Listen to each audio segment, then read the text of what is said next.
Kyler Murray is big enough. This is Tom Brady. He's not just going to hire. Whitey, fan of the show. Appreciate I've got Ryan Murphy to my left, making sure everything's smooth, crispy, buttery. James Harden is systematically ruining the game of basketball. He's the most overrated player. And there you are, the Chicago Bears with a open season. And I'm sure dancing stars is happy to have Antonio back. If you thought you were going to get Zion, that's your bad. Now listening to Open Season, your host, Welcome to Open Season. We got all four of us here tonight, full group in. We got a full table of things to talk about. The Patriots offense has already fallen to shambles in training camp. Ahead of their first preseason game tomorrow, we'll talk a little bit about that. Chris Sale has another unbelievable injury, breaks his wrist riding his bike in Boston. My God, we're going to take a look at the second-year quarterbacks. We'll talk about quarterbacks under 25, and we'll preview the AFC West and the NFC West as well. Kevin Durant has some more demands. Tells Joe Tsai that he's got to choose between him or Sean Marks and Steve Nash. Is Saquon Barkley finally going to be worth drafting in fantasy? We'll talk a little bit about that. The Yankees and Dodgers are destroying everyone. But first, we got to get into the Patriots and their offensive struggles. We know that they put together a whole new offense that they just reintroduced. You know, who knows if Mac Jones had learned that offense last year, and now he's having a little bit of trouble with it. By all accounts, Zappy has been a little bit better than him in this preseason. And quite frankly, it seems like he can't even really get the ball out of his hands because that offensive line really can't even block. So in 7-on-7s, they said that he's been pretty good, but on 11-on-11s, they basically really can't even get to the point where they can complete a pass or get a snap off pretty well. So David Andrews talked a little bit about the offensive struggles yesterday after practice. Let's see what David Andrews had to say. Right now, after a practice like that for the offense, just got to go in and correct it tomorrow and come out here have a better day tomorrow. David, you were pretty vocal with the guys. What kind of things are you saying to try to get them on the right direction? You know, just what I said was I said, but we're just trying to move forward, try to correct it. And come out here and have a better day tomorrow. What is your level of frustration? Look, it's just part of it. It's up and downs. It's training camp, and you got to go in, learn from it, see what we can do better. And like I said, come out here tomorrow. Can't let today or any day or derail anything in the future. That's just how it goes. Wins, losses. You just got to stay steady. Can't go up and down. David, what? So there you guys have it. And Greg Bedard had kind of detailed the first 11 plays of training camp yesterday. Didn't even get a completion in the first 11. Guys, what do you think about the struggles that they're having in the offense with the offense in training camp? Obviously, it's just training camp. They're putting together an entire new offense, but from all the guys that have been there at Pat's practice, they say that they've got to scrap this and start a new offense. What do you guys think about just what they're doing with the coaches and what they're doing with these offensive changes right now? I think this is completely foreseeable. The level of arrogance in this approach has been not surprising, but stunning. Oh, it's been predictable, but also so flamboyant. Let's be honest. They could have gotten anybody from the McVay tree, from the Shanahan tree, any one of the, 13 NFL head coaches that spent some time under either of their tutelage. And they said, no, I'm going to bring this offensive line coach, then defensive coordinator back. I'm going to bring the special teams coordinator and head coach back. Stick them on a side of the ball that they have not really done. Ironically, the wide receivers and the quarterback have been better than the offensive line, as bad as it's been. And the only thing that Matt Patricia has done offensively is coach the offensive line with Dante Scarnecchia when he started. So it's stunning that Bill's approach to this was, oh, I want a scheme like that zone running scheme. Let me just invent it with these schlubs because I'm that smart. I am the smartest guy in the room once again. I am Bill Belichick. I loved it when we were winning, but I was wrong in the in Bill we trust approach. This is just, it's amazing. It's not going to go well. Yeah, for me, I mean, this is just par for the course of Belichick. I mean, since Brady's been gone, there's been a lot of questionable moves, and it's just so much more in the spotlight now that the Lord and Savior isn't sitting behind center. I will say, I mean, look at Jamar Chase not being able to catch balls a year ago. Look at, all of the training camp mishaps and blunders that have happened over the years. I'm not terribly concerned, but to Frank's point, we are just so far out of the box that I don't know if I can really justify our strategy. Having said that, I'm not Bill Belichick, so I'm going to try to give him the benefit of the doubt, but it gets harder and harder every day. I think it's the end of the Belichick era. It looks like it's starting for that door to start closing. I think, in my opinion, it's just getting worse. I mean, you've seen it. We got injuries left and right. If we can't have an offensive line that can hold them for more than a second, how are we going to have an offense this season? It's not going to work. It's not going to happen. So, and then when we lose Josh McDaniels, and like Frank said, he brings in a couple defensive guys. Oh, let me bring him over there. I can probably teach him how to do it. No, that's not how it works. So more of an offensive game anyways now, more than ever. So you got to bring in an offensive coach. And, Bill was like, I can do this. It's a Belichick thing. It's my way or the highway. And Bill, it's not working right now. It's really getting worse. And I'm scared for our team, honestly. I'm not happy about it one bit. Sure, like Frank said, receiving cores are looking good. And our rookies are coming in. They're looking great. But like I said, offensive line can't hold a block. No offense. We're going to get blown out every game. Yeah, I mean, I just think it's unacceptable what they're giving Mac Jones. They're basically setting him up for failure in year 2. I mean, Mac Jones right now is on pace to have his 3rd offensive coordinator by year 3. I mean, so it's just unbelievable, the contingency. I've heard that Mac Jones is underwhelmed with the Patriots experience so far. He went to Alabama and obviously has been groomed. He's a first-round pick. And just the fact that they're not even giving this guy a legit coach, he doesn't even know where the direction's coming from. I mean, it's Belichick tells it to this guy. It's a game of telephone, and it's unbelievable that last year the defense didn't know who to take signals from. This year we're going to make our franchise quarterback question where to take his signals from. I mean, you got to imagine. I mean, people are saying that Mac Jones isn't even playing with confidence right now in 7-on-7. Granted, he's completing balls and stuff like that, but I think the Pats are basically making it so that Mac Jones is going to regress in year 2. I mean, it may be no fault of Mac, but just with no protection, not the receivers, I think they're honestly setting up Mac Jones to fail when they should be doing everything they can to make life easier for Mac Jones. Well, that could be the thing. Belichick might just want to tank this year. He's already trying to do it, maybe. Maybe he's like, screw it. Let's just do this. Let's tank, try to get some better picks or something. He's had 2 good drafts in a row. This year and last year are going to end up good drafts when we have actual film on them. Trust me. And he wants to catch Shula. There will be no. You're a big Cole Strange guy, Frank? There will be no tanking as far as Bill Belichick is concerned on purpose. Now, might his hubris lead him to a 5-13 record or whatever it may be? Possibly, but no.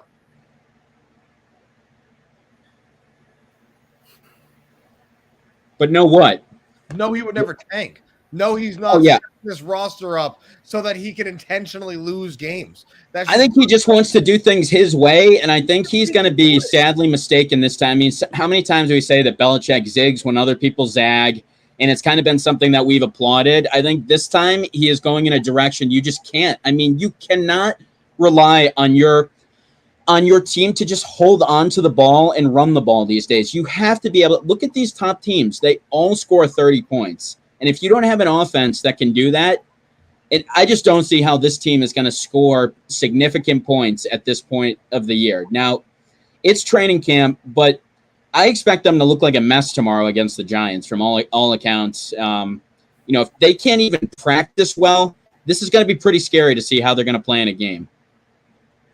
Couldn't agree more. It's the Tom Brady-less version of the Patriots, though. I think that we're looking at another decent, 9-8 season, probably just missing out on the playoffs.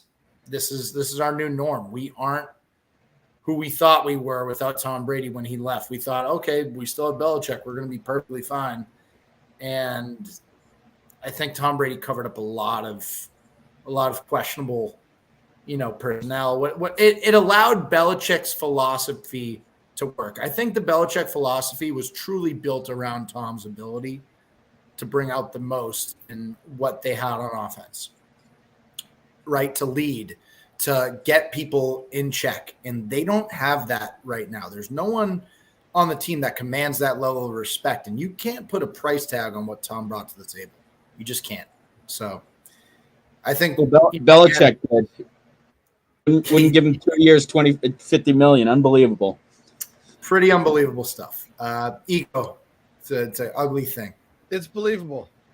Because while you're Alex, while you're correct, when Belichick watched Tom win his first Super Bowl, Tom was not that yet. And Bill was that. And those defensive players were that. So in his mind, he could never evolve past the fact that, no, I created that. What Tom is today, I created that. Tom wasn't always that. When we won our first Super Bowl, Tom wasn't that. And he was wrong. And he was stunningly arrogant in having that assessment. He's correct in saying that Tom wasn't always that. But by the time he let him go, bad move. I mean, best way to put Belichick is you can't teach an old dog new tricks. He's stuck in his old ways. He's not going to get out of them. And it's, like I said, I think it's the end of the Belichick era. I think it's time for us to possibly start looking for someone to move on with. Yeah, I think Belichick has done such a good job over the years of adjusting and finding ways to be successful with whatever he has. And I think now he's really just sticking in a way of like, they're in an offense. They don't want to pay quarterbacks. They don't want to spend a lot of money on wide receiver. I mean, they'll spend money on Nelson Aguilar, for God's sake, but they won't spend money on a decent target. So it's kind of like he just wants to win in his way, doing it the way that he wants to. And I just think he finally looks kind of like the old man playing with his iPhone. You're kind of like the old man fumbling around with technology. I mean, just what he did in terms of spending all that money on Devin Godchow and, locking up a defensive tackle and all that. I feel like that may have worked 15 years ago or something like that, but it's an outdated approach. And I mean, for so many years, we've kind of like applauded Belichick for it. I think now it's just like too far off the reservation. I mean, the fact of bringing in these guys, you're teaching your coaching staff. You know what I mean? It's like they didn't bring in professionals who have a resume on this. It's guys they have to teach first before they have to. So it's like, why are you doing favors for people at this point in your career? I mean, I get you want to work for people that you want, but does he not want to catch Shula at some point? Would you guys have figured the urgency would have been a little bit greater with Brady going and winning a title? I mean, how does Belichick just sit there and hire these schlubs after Brady just won a title in his face? That's the thing that surprises me. Well, I think it's pretty simple. He's still going to rack up 9-10 wins a year given his current strategy. He's still a good coach. I think that bringing in these guys, that works with Tom Brady here. It's okay with Tom Brady here. It doesn't fly when he's not here. So we'll see. But I don't have high expectations for the Patriots, and I don't think anyone should. 500 season. No, we are a 5-win team. Oh, I said 500 at the most. I mean, I can see us only winning 5 games, honestly. I could see it. I would love to win 5 games. I think they're going to win more like somewhere like between like 6 and 9, We will split with the Jets and split with Miami, and we will win 3 I or don't 4 think we'll split with games. the Jets, but Miami, yes. We are going to be at least a 9-win team, guys. Don't be A haters. 9-win team? Alex, you want to put money on it right now? I don't think they're going to. Game schedule I don't think they're going to win 9 games. Alex, You you don't want think they're money gonna be on over 9 right 500? now? Alex, you want money on 9 right now? I'll put 50 on it. I $50. will Pat's Really 9 right? wins. Yeah, no, I'm under 9. We do not promote gambling. No, We do actually promote it. no, no. I'm joking. It's just great. We're setting like degenerate bets, like in the middle of a segment. That's the point of the segment. Yeah, I know. That wager is the point of the segment. Well, who had any wagers on N'Keal Harry getting hurt this early? I mean, I heard that. It was like no surprises. Seems like he's already a disappointment with the Bears. Kareem Hunt wants a trade that he was not granted. They quickly said no to. And let's see. I think we should probably move on to our assessment of the AFC West. Last week we previewed the AFC East and the NFC East. Surprise team there. Everybody was liking the Eagles. So it seems like the Eagles might, people coming out of the NFC East. And obviously the Bills were the cream of the AFC East. But guys, as we look to the AFC East, a lot of changes there this year. Obviously Wilson going to the Broncos. You've got San Diego, who's young and just keeps getting better. It seems like they're making all the right signings, and obviously they have Herbert. You've got Patrick Mahomes, but obviously he lost Tyreek. How do you see things shaking out? And then obviously, so you've got the Raiders too, who they bring in Devontae Adams, they bring in Chandler Jones. So everybody's making moves over there. Those teams all seem to stack up a division where, pretty much everyone is predicting the toughest division in the NFL. The over/under for San Diego is 10.5, or sorry, Los Angeles is 10.5. Basically all those teams. The Chiefs is 10.5, Broncos is 10.5, and then the Vegas Raiders is 8.5. So I see that division playing out. Raiders are going to win the division. Oh, no, you can start with that take. Go ahead. I will start with that take. Raiders will win the division. They have an absolutely stacked offense. Stacked. Devontae Adams, Hunter Renfrow, Bryan Edwards, and Darren Waller. Not to mention Josh Jacobs, Zahir White at running back. I mean, this is an explosive offense. Derek Carr is going to throw for over 5,000 yards this year and 35 touchdowns. Book it. They're going to have a 12-win season.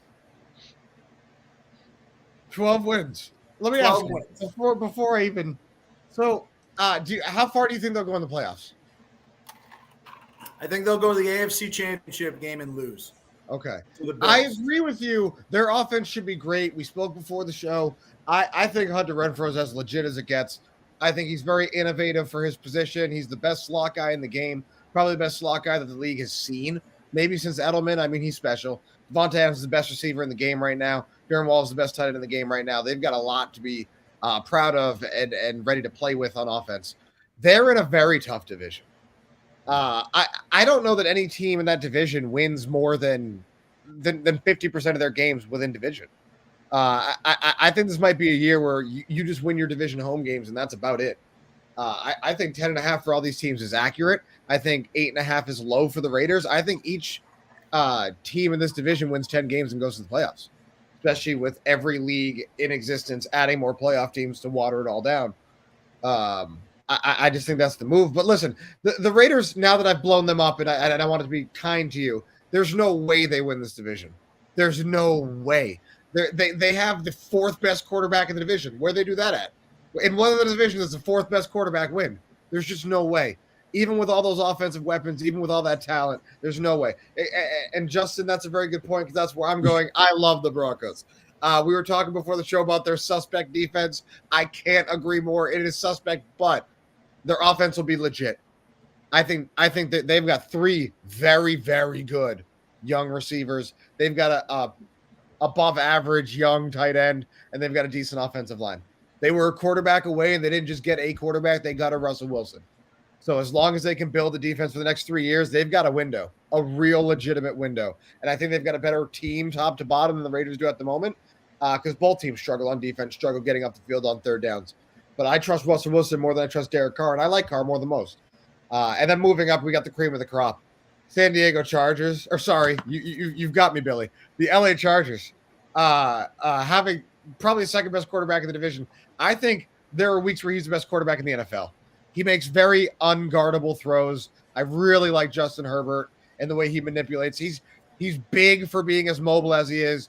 We underestimated his size, his arm strength, and his mobility coming out of college. We always knew he had everything else, like the accuracy and the long ball. Love him as a full quarterback. I don't know why he's been so intrinsic in a lot of their losses. And then moving up the chain, Kansas City Chiefs, they should be the favorite. There's a reason they are the favorite in Vegas. They should be the favorite. They're the incumbent, if you will. No, I was gonna say, Kansas City Chiefs, man. I mean, Patty Mahomes, still probably top 2 and top 1 quarterback right now. I mean, sure he lost Tyreek Hill. They still have a great offense, though. They still got Travis Kelce and some other great weapons. They still got great running backs. I think they're going to do fine. I think they win. They go to the AFC Championship and possibly even go to the Super Bowl. I don't think they'll win the Super Bowl. That's a different story. I'll tell you who I think was going to win. My man Tom Brady, Tampa Bay, going back 100%, going to win another one. Tom's going to get the other ring, retire like a champion. But, yes, out of the AFC West, I think Kansas City 100% is the best team out of that overall. Yeah, I also got to roll with Kansas City, too. I kind of think obviously you don't want to lose a great weapon like Tyreek Hill, but I think it might almost be something like addition, by subtraction, because I think you have to focus on making sure that Tyreek is happy. Like, you have to give him like 15 targets a week. And I think that Patty Mahomes is a guy that throws people open and finds the open guy. I think that Sky Moore is actually going to fill in really well there. I could see him putting up a year similar to what Tyreek's production was. Obviously, you're not going to just hop in and beat Tyreek, but right. I also think they're going to make it work, like Nick said. Travis Kelce, and I can't bet against Patty Mahomes, honestly. I feel like he's the great equalizer like Tom Brady used to be. It's like on your assessment, I don't think it's so much you need to keep Tyreek happy. I think, and I saw it with Tom Brady. I did see it. We became more Brady-centric. For a couple years, maybe a season and a half, having Wes Welker and Randy Moss for the first time in Brady's career really broke Brady. For the first time and last time in his career, there was about 2 seasons worth where he didn't just throw it to the open man. He really waited for Moss and Welker. He had the offensive line that was good enough, and he had the 2 receivers he really wanted to give it to. And we watched for a couple years, it was a different version of Brady. I think that's your addition by subtraction. It's not so much you want to feed Tyreek, it's that it's so easy. I mean, think about it. When they came back in that Super Bowl, he throws it up to Tyreek. That's a freaking punt. That catch was a punt. And Tyreek comes down with it with 3 49er defenders in the area, but not really guarding the ball, because what were they doing on that play? No one knows.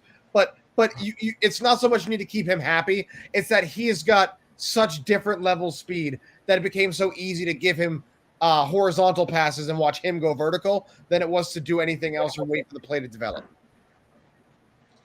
This division is so hard to predict because I just see everyone doing well. I mean, I feel like every team could easily win like 10 games. I mean, it can't quite possibly shake out like that, but I mean, these teams all feel like 10-win teams, really. Meanwhile, Justin thinks the Broncos are going to take it, but I don't know. Russ could do it. It's like you said, Billy.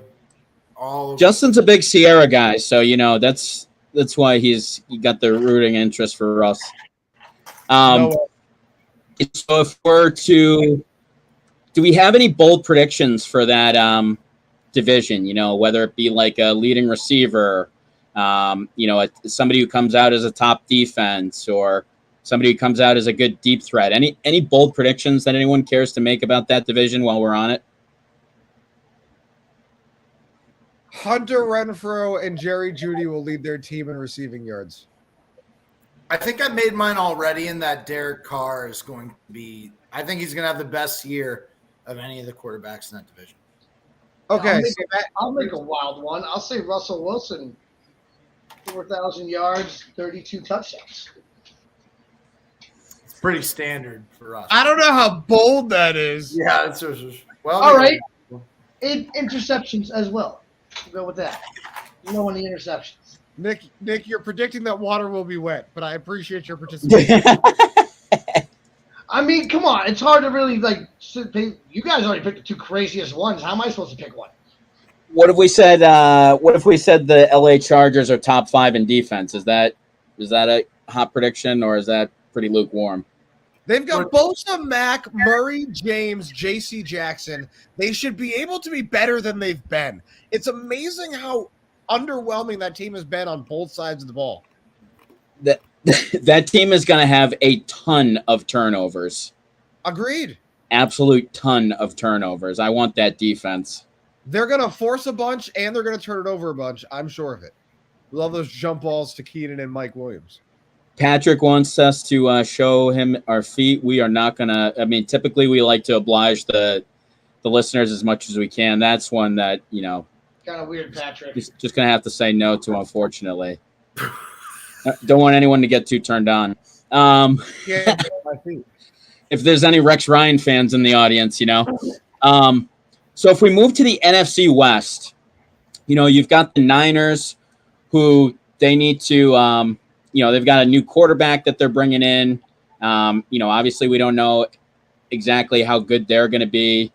You've got the Seahawks that, does anybody really know who they have aside from DK Metcalf and, the other receiver that they have there? Lockett. Yes, Tyler Lockett. Well, they just draft Kenneth Walker. They've got Rashad Penny at running back. Their tight end situation is And, O-line is not great. So, again, this is Geno Smith possibly start on that team. It seems like Geno Smith is ahead in that quarterback competition. If Geno Smith takes one snap, kiss that season goodbye. There's no point. I've seen NFL teammates. I've seen football teammates put up with pretty much anything. The fact that he got punched in the face by his NFL teammate puts him out of the running for any starting quarterback job. There's no way they would have let you get away with murder, adultery. The fact that you got punched in the face by an O-lineman of all positions lets you know that guy's got no leadership qualities and no it factor. No intangibles whatsoever for a quarterback. Hate Geno Smith. Awful, awful player. Awful, awful pick. So the Cardinals won 11 games last year. They kind of shot back into things. They're looking at Vegas has them at an 8.5 for an over and under. And if they with the season, they're going to start playing the Chiefs, Raiders, and Rams. So, it looks like they could potentially be off to a pretty tough 0-3 start. I look for the Cardinals to take a step back this year. I don't know. I was just very unimpressed with them down the stretch last year. Kind of felt like they caught lightning in a bottle in the first half. And, I'm looking at them. I don't see them looking too good this year. What do you guys think about the Cardinals? Their chance to anybody like them over that 8.5? I do. I think they got it together. I think Kyle Murray is a really good quarterback. He's super mobile, quick as hell. Sorry for my language. Has a great arm. On top of that, you got DeAndre Hopkins. They have James Conner. They got Marquise Brown too. They have a great offense as well. Like they have a lot of explosive players, a lot of guys that he can throw to, and their running game's not that bad either. And I believe their O-line is, an average O-line in the league, and their defense always looks good. I think they can actually go at least 9 or 10 games.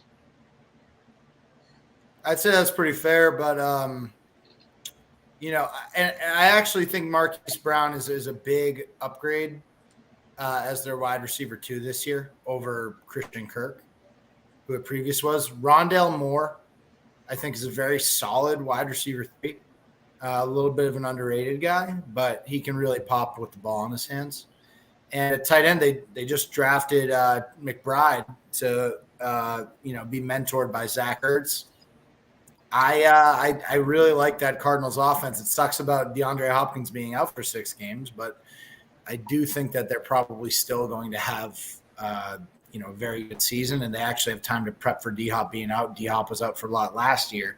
They didn't look great, but I do think that the offense is probably going to be better equipped to handle the lack of D-Hop for the first 6 games now. Kyler Murray is so entertaining. He's got like these quarterbacks that play baseball have a different way of avoiding hits. These Mahomes, Russell Wilson, Kyler Murray's, they've got like an extra pair of eyes and an extra level of elusiveness. It's very entertaining. Kyler Murray is forever one good NFL hit away from having no NFL career at all. I love watching Kyler Murray. I think he's got a far better arm than Lamar Jackson, and I think he might be every bit as good a scrambler as Lamar overall in terms of how he impacts the game, even if his rushing numbers never get to be the numbers of Lamar. But I don't think that team is going anywhere. I don't believe in that coach. And again, that kid is eventually, whether it's, a season from now or 8 seasons from now, that kid's eventually going to get hit in a way that a baseball player who's listed at 5'11", but probably closer to 5'9", just can't take. I don't know, being that agile, I feel like these linebackers ain't going to be able to hit him like that. Maybe a corner, maybe, or a safety, but I still don't see them really. The way he moves, I feel like he doesn't get touched, and he seems like he's pretty smart about it too. Like, I think it's pretty exciting when he takes the snap, and I just feel like the second he takes the snap, he like starts sprinting around, and like it's like the second he gets the ball, like he has to start like juking guys out. It's like every time I feel like he goes backwards before he goes forwards. It is pretty exciting that the second he gets it, he's like flying in a different direction. It's like watching Madden when someone's playing with Kyle Murray on Madden. Right. Like, oh, I can just run around. It's like having no pick back there again. It's like so much. Like you only pick them because you get to scramble so much because it's entertaining. Looking ahead to the Niners, a big thing is the story is integrating Trey Lance, second-year quarterback, in over there over Jimmy Garoppolo. A lot of people, saying that Trey Lance maybe not ready. I mean, you're getting different things. Some people say that Trey Lance is, amazing between the ears and is, kind of older for his age and stuff like that. Some people say he's just like a really good physical talent. But I think the thing is, people are pretty uncertain as to what he's going to provide this year.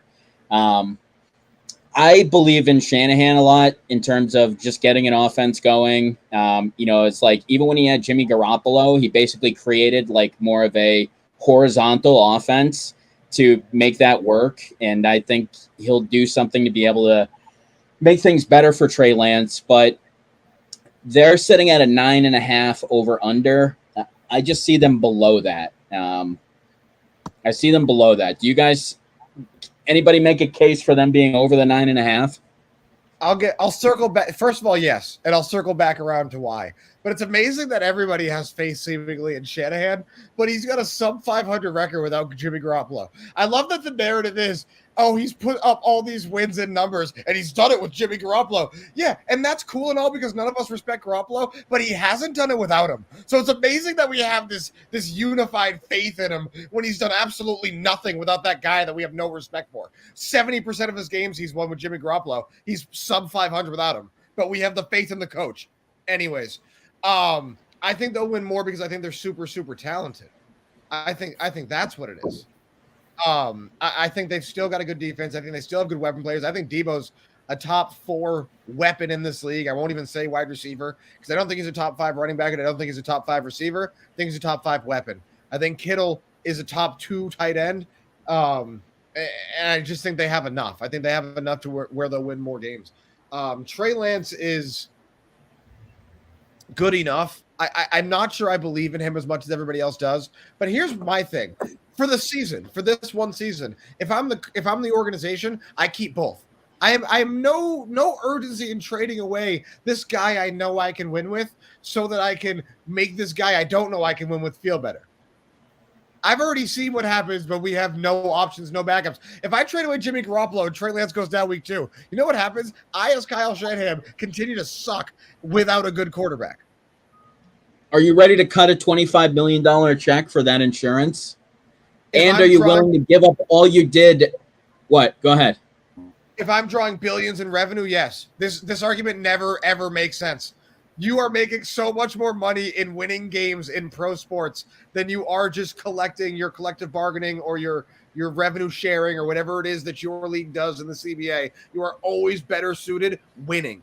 That's what baseball is struggling with right now, is nobody wants to win. Half the leagues are tanking and going into analytics. And you have these dominant teams and these crap bag second best in the division teams. And I just think in football it'll never get there because everybody's so good. Everybody's so talented. But it benefits you to win. They got to win. What do you think the San Francisco 49ers record would be with Garoppolo versus Trey Lance? Like, what do you think the disparity is? Like, you think Garoppolo would take them 10-7, whereas what? I think they'd likely win more regular season games with Jimmy. But if you're ever going to go to the next level, I think Jimmy showed in missing Emmanuel Sanders. He's not that guy. If you're better, you can win a Super Bowl with Jimmy Garoppolo. If you need your quarterback to put you over the hump, if it's neck and neck and you need to have the better guy under center, it won't be Jimmy Garoppolo, so you have to go with Trey Lance. You have to have a flawless roster. A flawless roster to win without a quarterback. Super team. Yes. Super. Nick, do you like Jimmy? Hey, he brought them to a Super Bowl. I'll give him that. Honestly, I think I agree with Frank's statement about he did win with Jimmy, but will they be better without him? I think so, but they're still not going to be that good in my opinion. I just don't think they're going to really do anything in general with Shanahan because I don't like his offensive scheming. His scheming, I just don't think is good enough. I think he needs to either flip the script or something. Because, like, Trey Lance, I think you can do more with Trey Lance than you can do with Jimmy G. But if he keeps that same offense he's been having with Jimmy G, it's not going to do anything. It might actually make Trey Lance worse. It could actually hurt him versus making him better. Like, that's my personal opinion. But, like, you know, you still got Deebo. You still got the Kittle. Still got great offense, defense. Like, they could still be sneaky good if Shanahan figures it out, or maybe even if, you know, they decide to keep Jimmy G, which, you know, God, who knows if they do. And if they do, God rest their souls if they do. You know, maybe Jimmy G actually stands up and be like, hey, I can be the quarterback everyone thought I could have been when I was playing in New England for that one game. I scored 45 points or whatever, even though that team was fantastically stacked. This narrative that we've created is just absolutely stunning.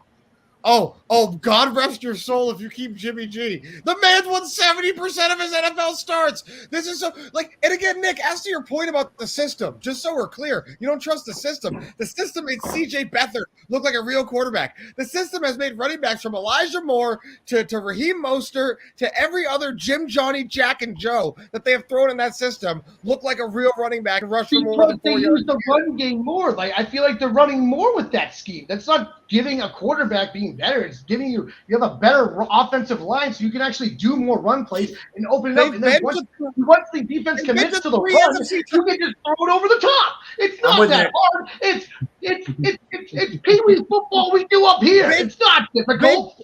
They've been to 3 NFC title games and they get there primarily on the road. They've been to a Super Bowl. I think it's just stunning the narrative we've created around this team. Oh, he sucks. Bless your soul if you keep him. This man lost a Super Bowl not because he missed Emmanuel Sanders, even though I made fun of him for that. He lost because his team allowed a fair catch, punch, reception to Tyreek Hill with 3 defenders in the area. That's how he lost. I'm not saying it was all his fault. They had a double. It shouldn't have been that close. They could have kept winning and Jimmy took the pedal. Stop. Jimmy G got you a double-digit lead in the 4th quarter of the Super Bowl. That's good enough. Did Jimmy G get it, or did that defense get it? I don't get what you're saying. When you get them to the Super Bowl, yeah. First of all, Jimmy Garoppolo doesn't actually win these games, Frank. He just doesn't turn the ball over enough or whatever to not lose then it. Why can't they do it with other quarterbacks? Then why can't they do it with anybody else? Then why have they done it with no one else? So how good is Jimmy Garoppolo then? Like, where is he ranked? You're telling me they couldn't take 15 other quarterbacks? 13 to 17. Start on half the NFL teams right now. If he left and he could start any NFL team, beat any of these other half the league. He beat half the league starting quarterbacks out for their job, is what you're telling me. Well, I think that's an easy and convenient way for you to look at it, because he's been in the league 7 years and injured 3 times. Actually, I think he's been in the league longer than 7 years, but he's also been injured 3 times. At the time that they needed to pay him, at the time they were paying him, he was a top 15 quarterback. There's an influx of young arms. So no, I don't think he'd start on more than half the teams. But in terms, he's always going to win and have better wins above replacement numbers than his stats show.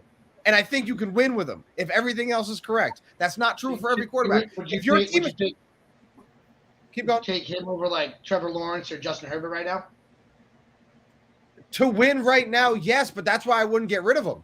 I want my young guy. Take him over Justin Herbert for the next season. Oh wait, no, Justin Herbert, no, I apologize. No. Justin Herbert, no, Justin Herbert, no, I apologize. Justin Herbert, no. But Trevor Lawrence for a season? Yes. Justin Fields for a season? Yes. Trevor Lawrence or Trey Lance? Both. Okay. No, I'm Both. like saying And Justin different teams Fields. now. I'm saying And different Justin quarterbacks. Fields. Something Yeah, else. Nick had brought up other teams. I would take Garoppolo over most of the first and second year quarterbacks for this season if my team is built and ready to go. But I wouldn't be trading my young guy to keep him, and I wouldn't be getting rid of him because I have a young guy. It's the NFL. I need somebody at the quarterback position. I'll take him in his 10, 11 wins, and I'll have my young guy behind him. I have no problem doing that. Is he providing you the 10 or 11 wins, though, or is it that defense and running game They and what haven't done it with anybody else.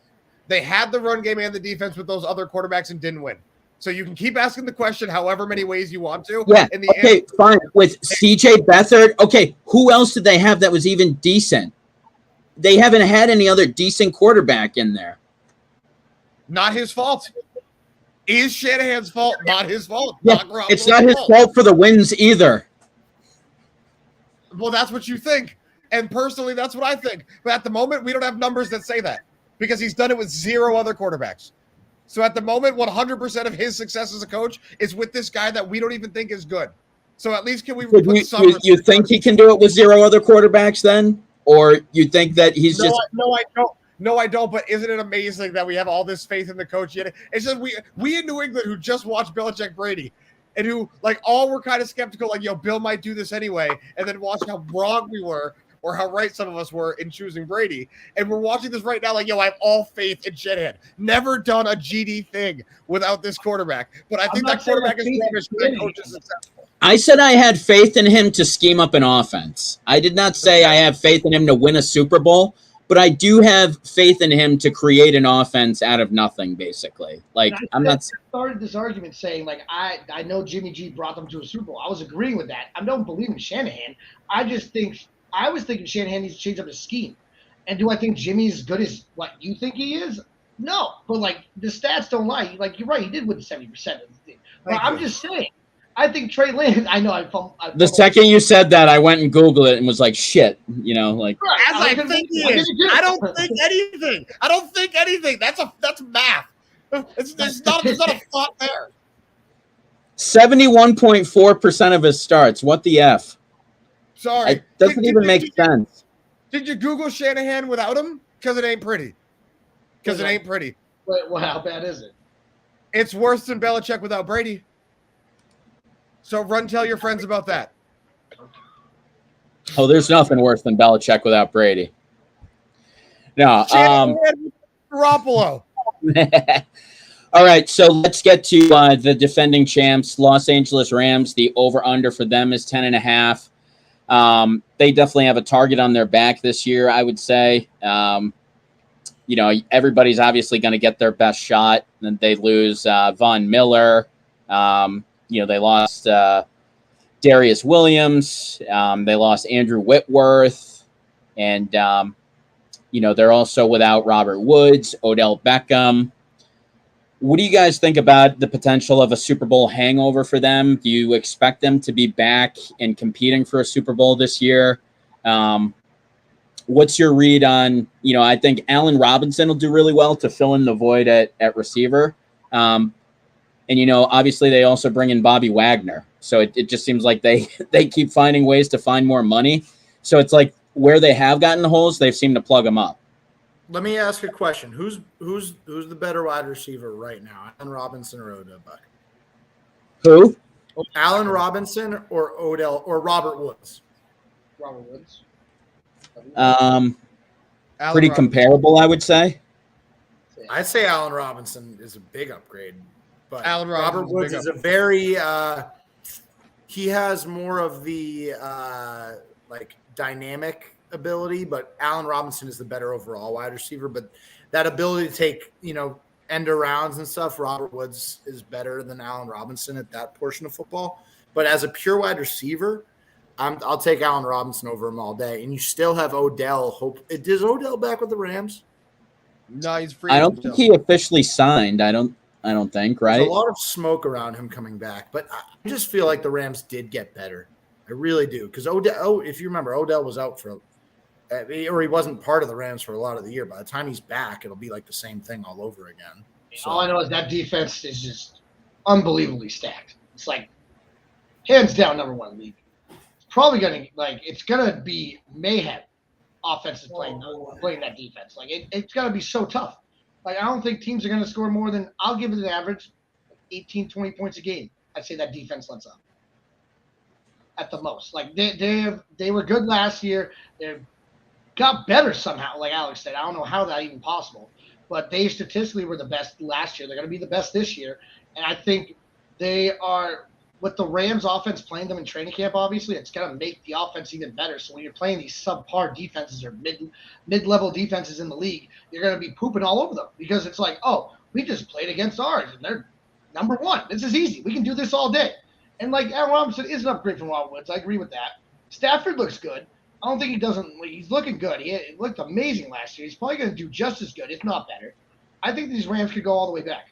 But I still believe Tom's going to win. Well, hey, Nick, we appreciate you coming on tonight. I know you got to go at 8:45, so just keeping you honest there, but appreciate you coming on and talking with us tonight. No problem. Anytime, guys. I appreciate it. All right, sounds good, man. Tom Brady, Bucks this year. Win all day. Well, I mean, I'd say I love Nick just because of his takes on Brady. I mean, very refreshing to hear. And sad that he's got to go. But yeah, so I kind of agree that I feel like it's pretty much going to be like what the Rams, the Bucks. I mean, do we even think how competitive do we think Green Bay is going to be this year? Do we think they're on a championship track? Or I think Green Bay is going to be better than the Rams. I think the Rams are going to tail off ever so slightly. I do. They're going to be better than the Rams? Yes.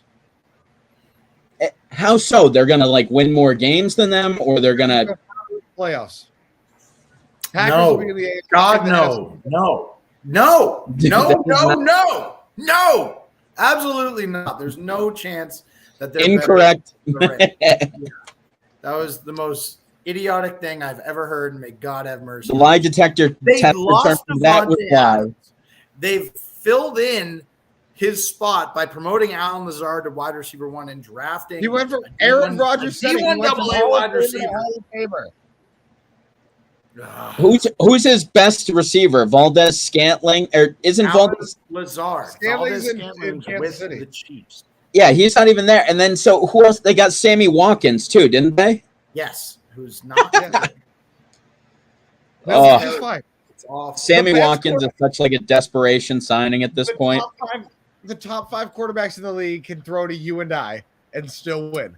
I The watched Sammy Watkins signing reminds me of when the Pats lost Randy Moss, and the next year they brought in Chad Ochocinco. We're like, look, we just got you Chad Ochocinco, Tom. And Tom was like, sick. It's like when your mom gets you like the old version of Madden for Christmas, and you open it up, and she's like, I got you the Madden. You're just like, what? You're like, you idiot. Yeah. Terrible. You will throw it grateful. Let me just I will take that old Madden and play it, just so we're clear. I am appreciative. I'd like you to. Yeah, you're also taking Green Bay over the freaking Rams, so I don't know how much we could trust you. Just ahead of the curve. Some people are just ahead of the curve.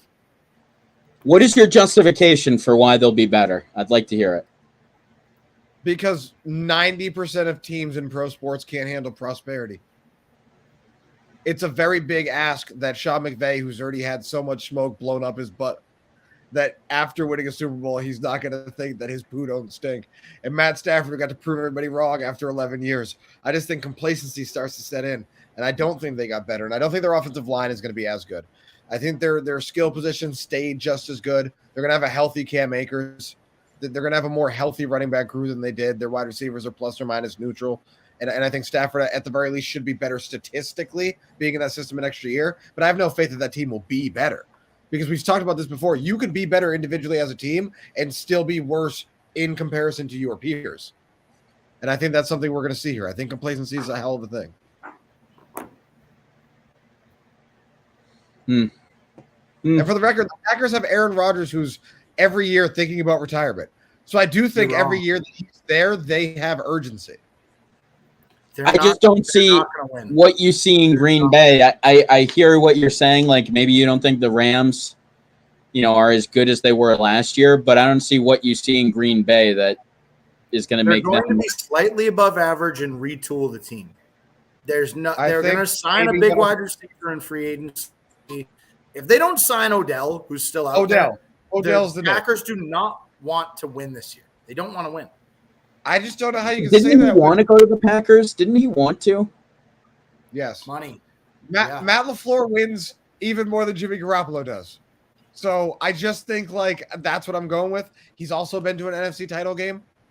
I don't, maybe that's just where I'm at.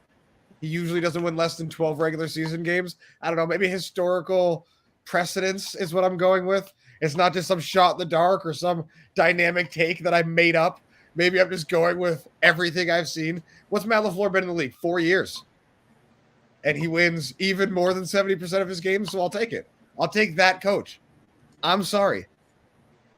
I've seen McVay poop his pants in a Super Bowl, and I've seen him win one. Now, getting to two is still very impressive. But again, complacency is a hell of a thing. Losing one helps you win one, but does winning one help you win more? 50% of the time, yes. 50% of the time, no. And we just don't know until we see it from this one. Damn you, Frank! You always have to have stats to back up your stuff. Why you got to do that? Yeah, sorry, bringing out the facts. Yeah, what's with that? I mean, we just kind of try to make stuff up and back it up out of nowhere. I see that. No, that's not what we try to do. But yeah, I don't know. I don't see how you think Green Bay is going to be good this year, or like great, or I guess it's just better than the Rams. Like the Rams, so you don't think the Rams are making the playoffs, basically? I think the Rams might not be. That's not what I said at all. Both teams will make the playoffs. I think the Rams might not be greater than the sum of their parts. They've got an elite guy at all three levels of the defense, and I think they've got an elite guy at all three levels of the offense. I don't think they have a good offensive line, and I think coming off a Super Bowl win, this team doesn't strike me as the DNA to be relentless still. Aaron Donald was talking about getting his money in retirement and not being the best defensive player we've seen in the last 15 years. And again, I don't begrudge him for that, but that strikes me as a DNA that's going to get complacent, not my favorite one is the next one. Let's flip the page. Will Saquon Barkley finally be worth drafting in fantasy? People say it looks good in Giants camp.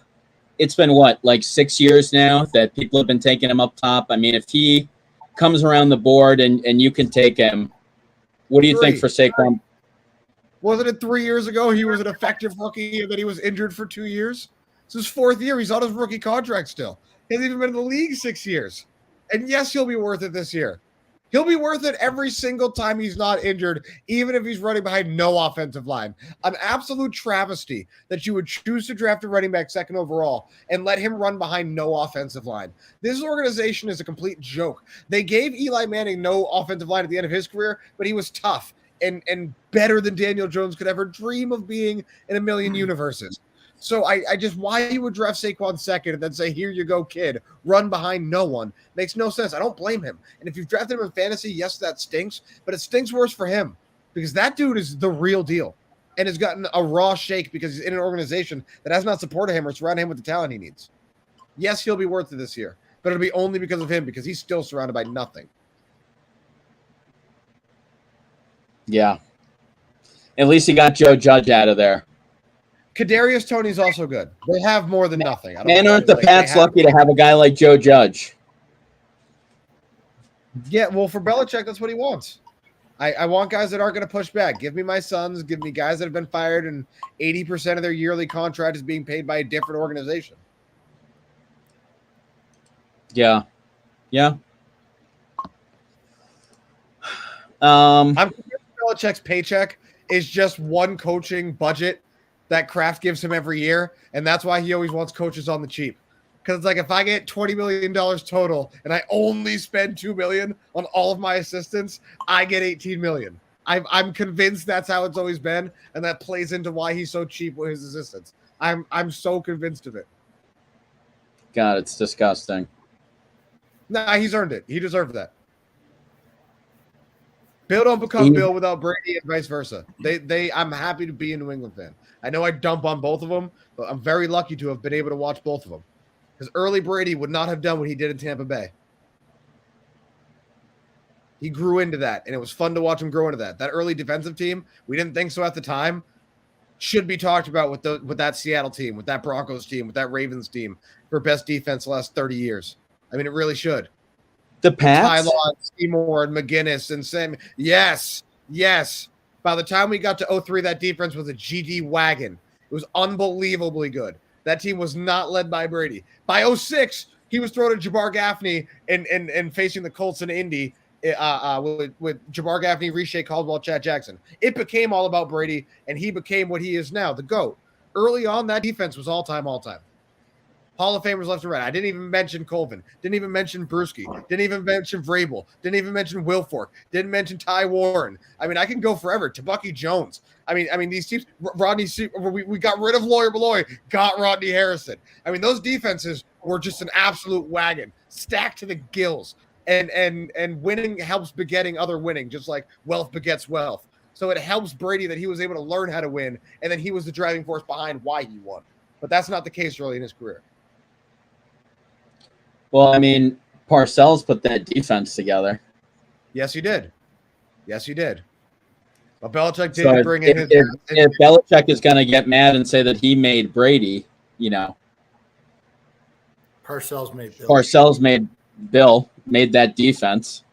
Parcells made. It's Carolina. Like we try to do so many things, like go in circles or whatever, but it's like I don't know. I don't get All it. I know is Bill's got more Super Bowls without Parcells than Parcells has without Bill.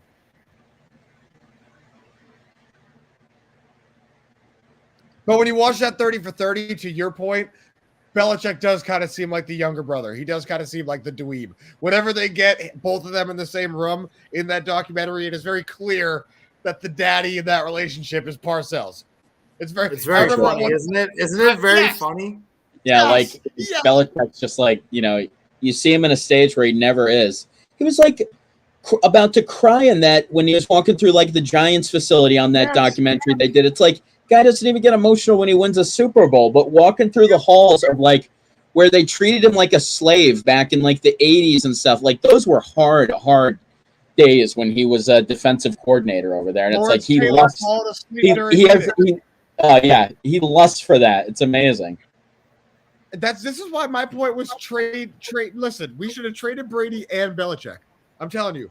We should have traded Brady to the 49ers and Belichick to the Giants. It's the only team Belichick would have gone to, and you could have started with McDaniels and Garoppolo and a bunch of first-round picks. And instead, we did everything wrong. We didn't franchise Tom. We took it off the table. We let him walk for nothing. We drafted this. Mac Jones is not a bum, but he's a non sequitur.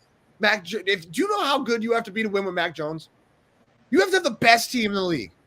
Mac Jones. It's like what you have to win with Jimmy Garoppolo. You have to be great at the areas outside of quarterback to win. I know you say that and you mean that non-sarcastically, but Mac Jones on that 49er team probably doesn't go to the Super Bowl and probably doesn't get you a 10-point lead in the fourth quarter of said Super Bowl. Mac Jones is lesser than Jimmy G. As a rookie, he probably wouldn't have been as good as Jimmy Garoppolo. But, I mean, this year I would say I probably would have more faith in Mac already this year than I probably would have it with Jimmy Garoppolo. Like, put them on the same team, they'd probably have the same record. I mean, maybe now, but one's been in the league for nearly a decade.